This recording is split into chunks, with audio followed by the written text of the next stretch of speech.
ট্রেনে চেপে এনজিপিতে অরিজিৎ সিং, গায়কের ঝলক পেতে মাঝরাতে স্টেশন চত্বরে হুড়োহুড়ি। বন্ধুরা, আপনি যদি আমার চ্যানেলে নতুন হয়ে থাকেন তাহলে অবশ্যই ভিডিওটিতে একটি লাইক দিয়ে চ্যানেলটি সাবস্ক্রাইব করে দিবেন।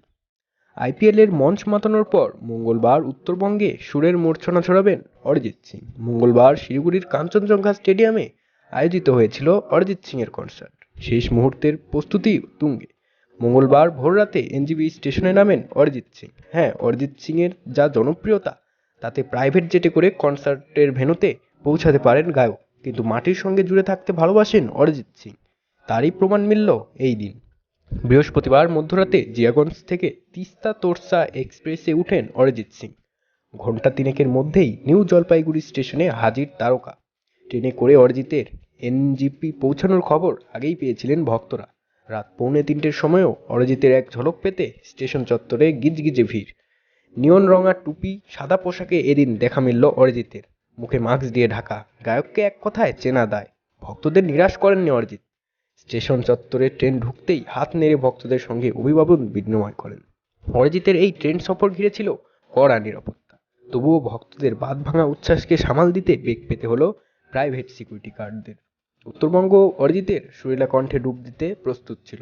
এই কনসার্টের আয়োজক চৈতন্য ঘোষ, তিনিও অরিজিতের ট্রেন সফর নিয়ে বললেন, ওর মধ্যে কোনো তারকাসুলভ আচরণ নেই। জিয়াগঞ্জ থেকে তিস্তা তোরসা এক্সপ্রেসে করে এসছে, সঙ্গে 30 জন বন্ধুকে নিয়ে এসছে।